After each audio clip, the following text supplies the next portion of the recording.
आयुष के पापा के लिए लाई थी ये, सिकुड़कर आयुष के नाक का हो गया है। हमारी खूबसूरत साड़ी का तो रंग ही उड़ा दिया। इसीलिए अपनाए सही डिटर्जेंट, 2 डाला का एडवांस फॉर्मूला जो दे कपड़ों को नई चमक और साथ ही सिकुड़ने से बचाए, चले ज्यादा और पैसे बचाए। इसीलिए अब से जो धोए। असम के और मदनी के चुनाव उस पर बात हो रही थी और डेमोग्राफी चेंज होने की बात हो रही है और घुसपैठियों की बात हो रही है। तो मैं पूछना चाहता हूं और पूछना चाहता है हिंदुस्तान और पूछने चाहते हैं 145 करोड़ लोग कि सरकार का दायित्व है, देश की सीमाएं गृह मंत्रालय के अंडर आती हैं, गृह मंत्री उसके रक्षक हैं। घुसपैठिए आखिर 2014 से लेकर 2025 तक कोई आंकड़ा सरकार ने नहीं दिया कि कितने घुसपैठिए अंदर घुसे और कितने घुसपैठिए बाहर निकाले। पहला सवाल मेरा। अब जनता का सवाल, दूसरा सवाल मेरा यह, क्या असम के मुख्यमंत्री बताएंगे कि 2023 तक का एक आंकड़ा मेरे पास यह है कि असम में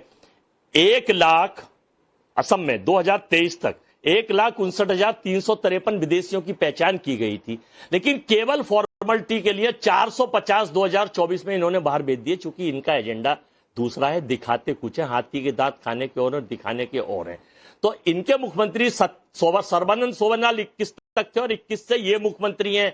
ये बताएंगे कि कितने घुसपैठिए इन्होंने निकाले। ये केवल देश की नजरों में, जनता की नजरों में धूल झोंकते हैं। इनकी 8 इंजन की सरकार है, डबल इंजन की तो आसाम की और देश की सरकार होगी। तो पहले तो घुसपैठिए। मुझे अजय वर्मा जी आपकी बात ही समझ में नहीं आ रही है। आपकी चिंता क्या है कि घुसपैठिए ज्यादा बाहर निकाल दिए या कम बाहर निकाले? आपकी चिंता का विषय क्या है, पहले ये तो समझा दीजिए देश को। हमारी चिंता का विषय यह है कि देश में घुसपैठिए आखिर देश की सरकार की सहमति से क्यों हो रहे हैं। ये देश के लोग बता रहे हैं, देश के लोग पूछ रहे हैं। दूसरा, इन घुसपैठियों को हम चाहते हैं कि देश से बाहर निकालिए। तो अब तक आपने 2014 से सरकार कुंभकर्ण की नींद सो रही है और 2016 से आसाम की सरकार कुंभकर्ण की नींद सो रही है कि घुसपैठिए क्यों नहीं निकल रहे। अब आप संभल पे आ जाइए। संभल की जहां तक डेमोक्रेसी नहीं, अब तो कहां ट्रेन निकल गई आपकी बहुत लंबी ट्रेन चल रही थी। गौरव भाटिया जी अब कभी असम पर लगा रहे हैं आरोप, कभी किसी और बात पर, लेकिन मुख्य मुद्दा जो है उस पर चूं तक नहीं निकली। गौरव भाटिया जी, क्या घुसपैठियों के खिलाफ इनका पूरा ये आरोप है सरकार के खिलाफ है, या सिर्फ ये जो वोट बैंक और तुष्टीकरण की राजनीति का दर्द इन्हें सता रहा है?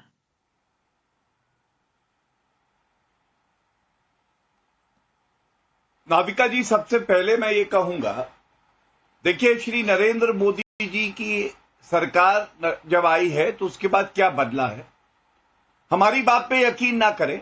और अभी कांग्रेस के प्रवक्ता कह रहे थे रणनीति बनाने का इनके पास हक है, बिल्कुल हक है, लेकिन संविधान से देश चलेगा या कुरान से चलेगा ये जरूर बताना। और क्यों बताना, अब मैं सुप्रीम कोर्ट जजमेंट से शुरुआत करता हूं। ये घुसपैठिए कब आए आपको मालूम है नाविका जी? ये घुसपैठिए आए जब कांग्रेस की सरकारें थी। और मैं नहीं कहता, आप नहीं कह रहे, सर्बानंदा सोनोवाल जी का जजमेंट है ये सुप्रीम कोर्ट का है, 2005 में आया। और इसने बताया कि कांग्रेस की सरकार में कैसे घुसपैठिए अंदर लाए जाते थे। क्यों लाए जाते थे? क्योंकि नागरिक नहीं है तो क्या नाविका जी, कम से कम धर्म देखो, मुसलमान है तो हमारा वोट बैंक बनेंगे, देश की सुरक्षा चूल्हे भाड़ में जाए। यह मूल मंत्र था सोनिया गांधी, राहुल गांधी और कांग्रेस की सरकार का। और इस कानून को रद्द किया सुप्रीम कोर्ट में। लेकिन बेशरम कितने हैं कांग्रेस वाले, ये मैं पहले बताऊंगा दर्शकों को।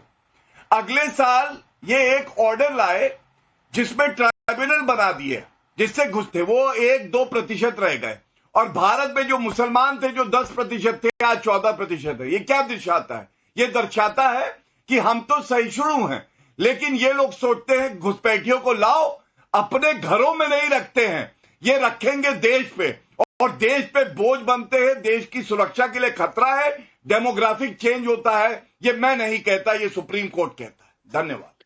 मैं तौसीफ खान भाई से बात करना चाहती हूं। और तौसीफ खान, सवाल मेरा इतना सा है, महमूद मदनी एडवाइजर हैं सोनिया गांधी के, कांग्रेस पार्टी के, इसलिए असम पहुंच गए। मैं पूछना चाहती हूं, बंगाल में कौन एडवाइस कर रहा है? ये वोट बैंक का इतना डर क्यों सता रहा है कि सीए हो तो एनआरसी आ गई, एनआरसी आ गई। अब अगर पहचान पत्र सबका हो रहा है, एसआईआर हो रहा है, तो भी आपको डर लग रहा है। किस बात से डर रहे हैं?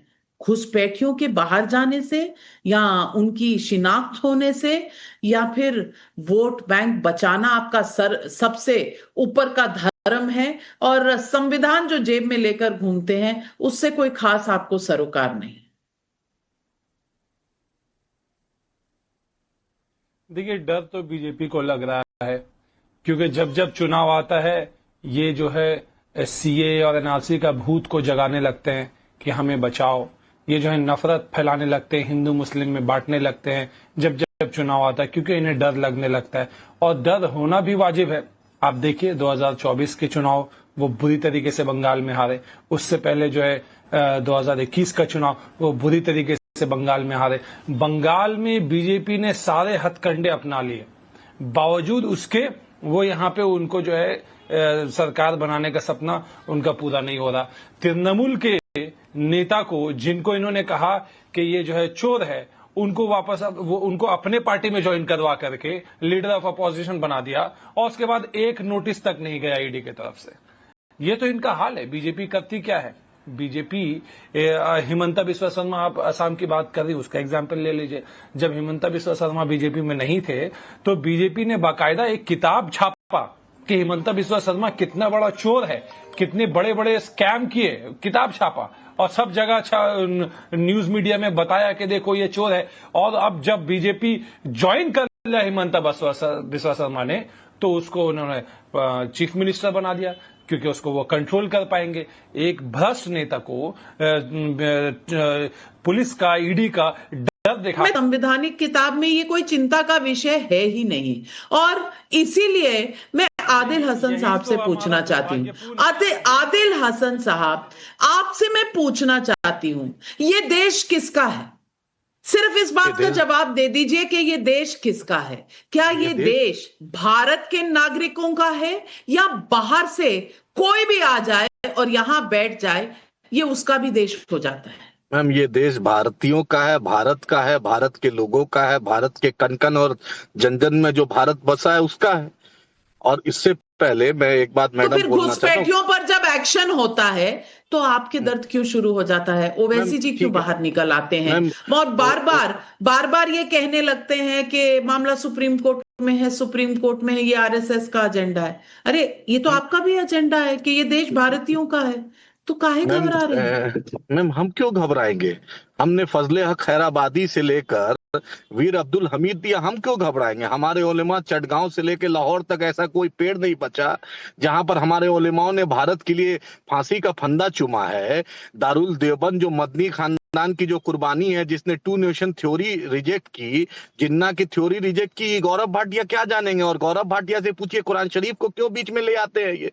कि कोई तो कुरान शरीफ बीच में नहीं लाया, हम तो किसी धर्म के ग्रंथ की किताब नहीं बोलते हैं। गौरव भाटिया से पूछिए, जब ये घुसपैठी की बात थी तो हेमंता अभी तो 10 साल में घुसपैठ जो घुस की बात चल रही है, तो सबसे बड़ा घुसपैठी तो शेख हसीना को, बांग्लादेशी को क्यों मोदी जी यहाँ पर स्पेशल ट्रीटमेंट दे रहे हैं?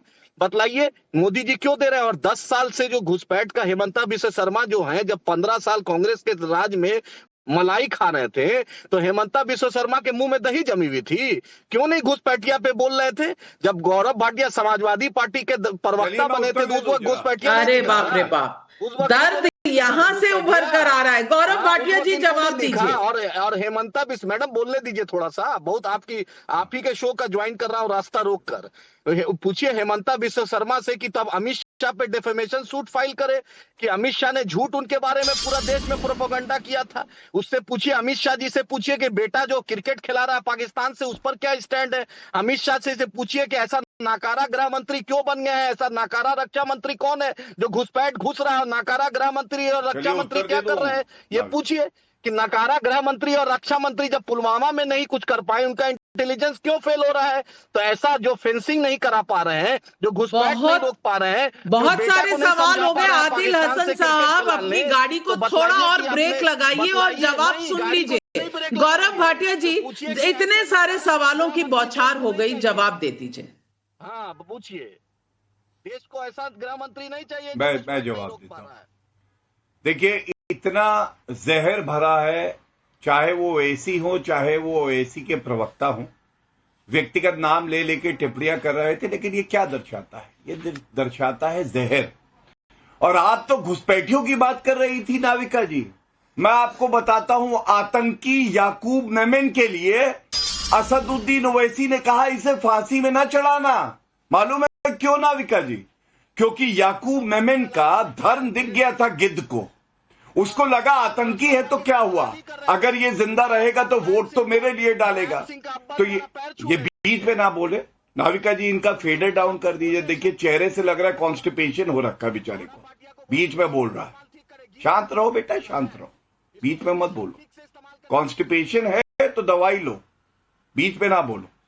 देखिए नाविका जी, मैं आपको बताता हूं क्या चरित्र है इनका। ये वो AIMIM पार्टी है जिसके नाम में मुस्लिमीन है, जो कि संविधान के खिलाफ है। भाई, आप तो सभी नागरिकों की सेवा करने के लिए पार्टी बने हो, तो नाम में मुस्लिमीन क्यों लिखते हो? हिंदू भी लिखो,